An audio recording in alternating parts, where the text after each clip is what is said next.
Thought we had an agreement. No meetings at police headquarters. I had to. It's important.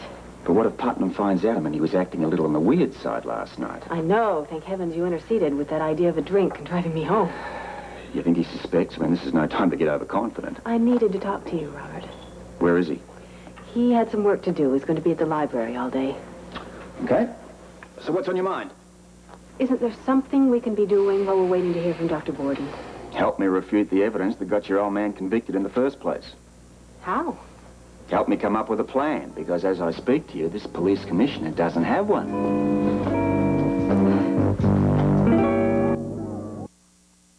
Okay, thank you, Commissioner. Now, I repeat, the more hard evidence we get to prove Putnam's guilt, the better off we're going to be. But I just don't understand why what Dr. Borden found isn't enough. Unfortunately, it's not enough to refute any of the evidence that convicted him in the first place, and unless, of course, we can get Putnam to confess. Well, can't we use what we've already found? The skiing weekend, the phenobarbital, the kissing incident in the library, which we know that Grant Putnam engineered. It's all circumstantial. Now, we're talking about overturning evidence already proven in court. I guess my change of allegiance won't help much, huh? Not at this point. Robert, I suspected this. I really did. I suspected it before, but I was so blind with fear and jealousy that I just didn't see it. Look, you can't blame yourself. You were manipulated. You were conned by a very clever illusionist. He was never like that as a kid. Grant? Yes, he was shy and studious. He was the kind that always keeps everything to himself. Even in our imaginary games, he couldn't let himself go. I had to do all the imagination. He'd just go along. Well, apparently he's become a spot more creative. Yes, I'll admit this plan has been rather ingenious. We'll see how far this genius takes him. It won't. Unless, of course, we can't prove our claims. We have to. We can't let him win this. For your sake, I hope not. I don't want to think about that. Silly, look, we have to be careful here. He won't hurt me. Excuse me, I didn't know you were having a meeting. Hello, Celia. Hello. Come in, Bud. What's up? Well, it's just some reports I want you to take a look at if you get time. Just leave me a mail. I'll deal with it later. Well, there's no hurry, just whenever you get to it. Sure. Okay. Oh, no. What's up? Oh, mud. Oh, look at It's my mud. shoes. Yeah, they were watering the grounds outside. Oh, look at your rug. You've tracked it everywhere. Yeah. Well, look, I'll get maintenance to come and clean it. Ugh. Wait a minute. Listen, bring me those plaster casts of the footprints that were made down by Putnam's boathouse. Huh? Sure. Right away. Thank you, Bert. Sorry. I don't understand why you The want... first piece of hard evidence that we have to refute is the fact that Grant Andrews never set foot by that boathouse.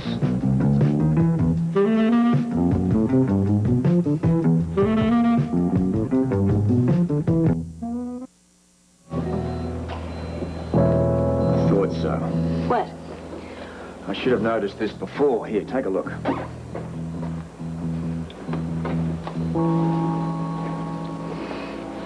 What am I looking for? Any differences between the two? Well, there's a right boot and a left boot. Well, apart from that. One's a little larger. Which one? The left. What do you mean exactly by larger? The impression is deeper. Aha! The key word. Deeper. But I don't understand, Robert. We've already established that these are Grant Andrews' Right. boots. Jake went along with Right. Okay, I'm not denying that. The point is, who was wearing them on the day? it.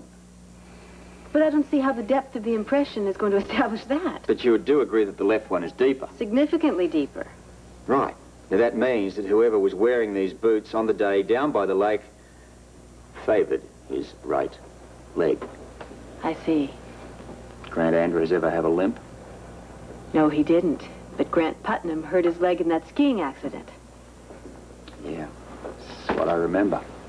I recall seeing him around the hospital, but I don't remember which leg it was. I do. It was his right. He had a cast on for nearly a month. Oh, his right leg. Which means he would be favoring it and thereby putting more weight on the left foot. Thus making a deeper impression down by the lake. It's a very interesting theory, but how on earth do we prove it? Well, We have to reenact the little episode down by the lake. How do we get him to do that? Well, I don't need him in boots or anything. I mean, it's not the tread we're after at this point. It doesn't matter. It's the impression which is important. So first off, we need some mud. Right. Gatehouse. Oh, no. I've been doing all I can to keep him away from there. Yeah, I see your point. I've got it.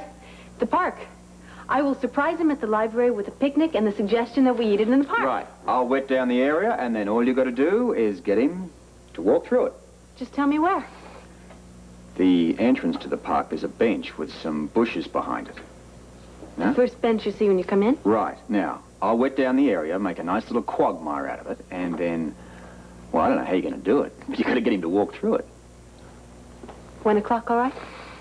Yeah, perfect. But listen, he must not be suspicious at this point that we're onto him. Oh, don't worry. I have no intention of being the next one on his list.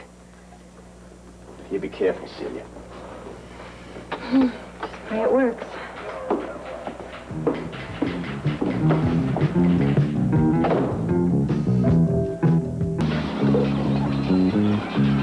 Do you think he knew we were here? No. I just think he happens to be a very careful man. What do we do next? Back to the drawing board.